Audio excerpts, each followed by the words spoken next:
स्वामी दयानंद की जय, स्वामी इंद्रवेश की जय, आचार्य बलदेव की जय। सभी दर्शकों को देहरादून की तरफ से नमस्कार। मैं हूँ ऋषि पालारिए और आज हम पहुँचे हैं पीलूखेड़ा। आप मेरे पीछे देख रहे हो, स्वामी जी भी हैं, नौजवान भी गुरुकुल के और वकील साहब भी हैं। आज इनका कार्यक्रम क्या था विस्तार से तो हमारे साथ वकील साहब है जो वही बता पाएंगे। जी आपका सभी का स्वागत है। आज का जो हमारा कार्यक्रम है ये हम गुरुकुल पाड़वा में ये विद्यार्थी हैं, हमारे गुरु जी हैं आचार्य राजेंद्र जी। हाँ जी, इनकी आज्ञा ये है कि अगर जो मनुष्य है वो हमारे पूर्वज जैसा होना चाहिए, कृष्ण जैसा, राम जैसा होना चाहिए। और आज हम अपनी यात्रा का समापन किया है। नवमी के दिन हमने अपनी यात्रा शुरू करी और हम गौशाला के आसपास, गुरुकुल के आसपास बताया कि राम का जीवन क्या था। राम बहुत मेहनत करते थे, प्रजा के लिए क्या करते थे, तो हमारे देश के लिए राम ने क्या काम किया वो हमने प्रचार किया। राम ने और कृष्ण ने गौशाला के बहुत काम किया, गौओं के प्रति बहुत दया रखी, सभी जीवों पर दया रखी। इसलिए हमने रामनवमी के दिन अपनी यात्रा शुरू करी। सभी गाँवों में हम गए और हिंदू धर्म का हमने प्रचार किया और राम का प्रचार किया और आज हमारे आचार्य जी की आज्ञा से समापन किया। स्वामी गांधी जी ने कहा अगर देश को सुधारना है, दुनिया का एक नंबर देश कहलाना है तो वेदों की तरफ लौटो। लेकिन आज पापिल की तरफ क्यों लौट रहे हमारे नौजवान? हमारे आचार्य जी ने जब बड़े हमारे गुरु जी थे बलदेव जी, एक दिन मैंने पूछा कि हमारे देश में दूसरे धर्म क्यों पनप रहे हैं, ईसाई क्यों पनप रहे हैं, तो उन्होंने कहा कि हमारे व्यक्ति आलसी हैं, प्रचार नहीं करते, इसलिए पूरा जोर लगाएंगे। जो ज़्यादा परिश्रम होगा वो ज़्यादा अपने धर्म को आगे बढ़ाएगा। इसलिए जो दूसरे देश के या ईसाई हमारे देश में आ रहे हैं, प्रलोभन जो दे रहे हैं, वो मुख्य कारण ये है कि वो हमसे ज़्यादा परिश्रम करते हैं। आपको एक विशेष बात बता दूं, ये वकील होने के नाते एक बहुत बड़े सामाजिक कार्यकर्ता भी। वकील साहब हमारे से कई पूछते हैं आर्य समाज ने क्या किया देश के लिए?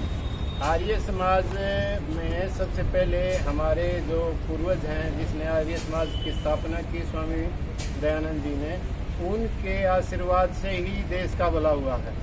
अनेक शिक्षाएं, नारी की शिक्षा, गौ आज़ादी और गौओं की जो पर दया हो रही है, यदि वो शिक्षा भी नहीं होती तो हम अंधकार में डूब जाते।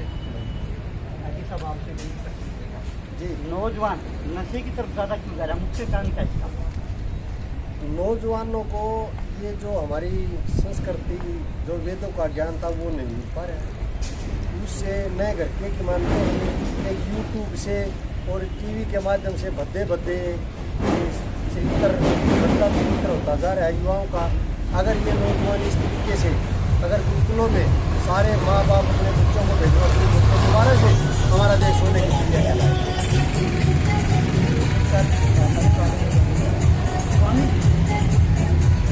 बच्चे का पहला जो माहौल और हम अपनी बेटियों को देख रहे हैं, मोहल्लों में जा रही है, मोहल्लों में जा रही है, यहाँ पर अमल में कोई नहीं आएगी। इस समाज का कैसे सुधार हो सकता है?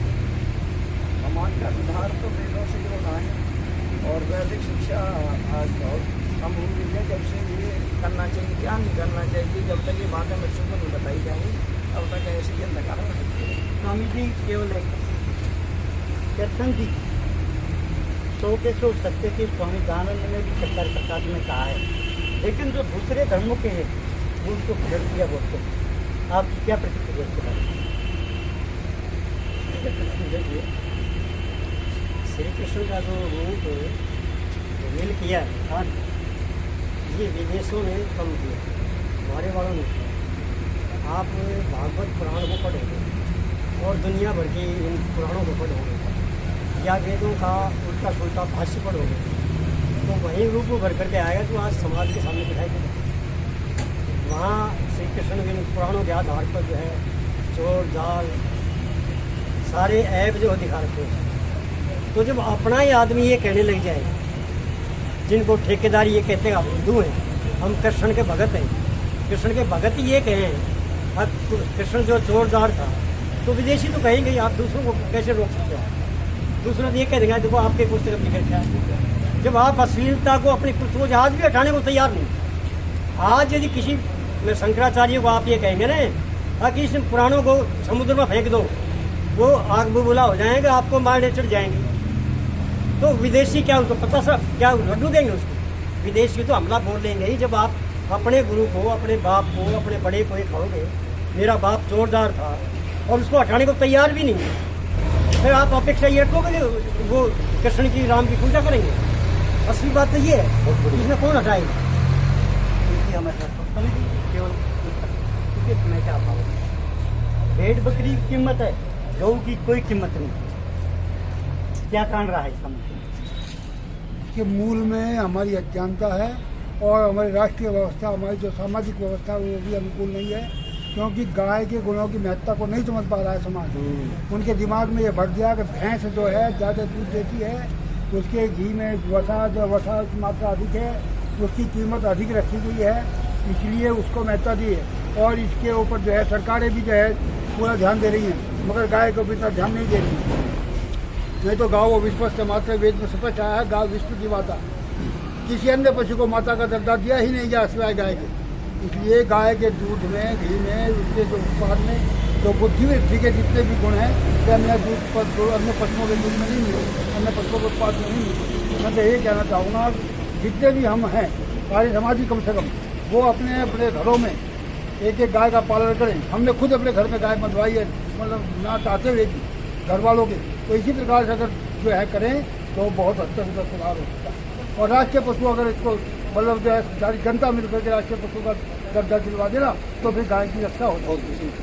गुरुकुल में बड़ा परिश्रम करना पड़ता है और यूट्यूब के माध्यम से, गानों के माध्यम से कि आपका एक खटोला उधर पड़ा है, एक खटोला उधर पड़ा है, तो ये सभ्यता नहीं रही। हम माननीय मुख्यमंत्री जी से ये इसलिए ज़्यादा खुश हुए क्योंकि उन्होंने ऐसे गानों पर प्रतिबंध लगाया और नए बच्चों के लिए जो नशा चल रहा है उसको प्रतिबंध लगा रहे हैं। आगे जो गौशालाओं के लिए है उन्होंने दान दिया है। इसलिए हम जल्दी अपने मुख्यमंत्री महोदय से मिलेंगे, उनका स्वागत करेंगे। और जैसा कि आपने बताया राम सिंह जी मेरे परिचित थे और उन्होंने भी गुरुकुल में शिक्षा ली। मेरे गुरुकुल में मैं वैसे तो राष्ट्रीय गौशाला धड़ोली का जो चार्ज है फिलहाल वो है डॉक्यूमेंट्री के माध्यम से चला रहा हूँ 1.5 साल से, लेकिन इस गुरुकुल के बारे में बता रहा हूँ कि यहाँ इतने परिश्रमी बच्चे हैं। आचार्य जी पर आज्ञा लेकर उन्होंने 2 बच्चों ने MBBS की परीक्षा दी, वो उत्तीर्ण, अभी प्रोफेसर लग गए। अभी 2 बच्चे और IAS का आज्ञा ली है कि हम परिश्रम करके IAS भी बन जाएंगे। इसलिए जो परिश्रम करेगा वही आगे बढ़ेगा। ओम नमस्ते। ऐसा है कि मेरे विचार में मेरा कर्म राज्य नाम बाटले मेरा गांव है। मैं बचपन से आचार्य बलदेव का शिष्य रहा हूँ। मेरा परम गुरु आचार्य बलदेव जी रहे। जब तक कर्म और नियत और नीति में फर्क रखेंगे हम विकास नहीं कर सकते। हमने अपने कर्म सफल करना चाहिए, वाणी का भी सब पूरा संपूर्ण कर देना चाहिए, जैसा हमको वैसा करके ऐसा दिखाना चाहिए। आखिर में नौजवानों को क्या संदेश देना चाहिए? आखिर में नौजवानों को ये संदेश देना चाहते हैं कि जो जिंदगी है आपकी, वो जिंदगी जो आप सोच रहे हो उससे अलग है। यदि आप गानों को सुनकर क्राइम करोगे तो सबसे छोटी धारा 751 की है, उसमें भी अगर आपकी FIR हो जाती है तो पूरी ज़िंदगी वो तंग करेगी। और जैसे नशा है, दारू है या अन्य गानों के अनुसार आप क्राइम करेंगे तो वो ठीक नहीं रहेगा। 20-20, 25-25 वर्ष में भी हाई कोर्ट के, सुप्रीम कोर्ट के फैसले आ रहे हैं, आखिर में भी सजा हो जाती है। इसलिए विद्यार्थी जीवन में कोई गलती ना करें। ये थे हमारे साथ वकील साहब, स्वामी जी और नौजवान, और बने रहिए टोरादून के साथ। मैं हूँ पीलू खेड़ा से ऋषि पालारिए। जय हिंद, जय भारत।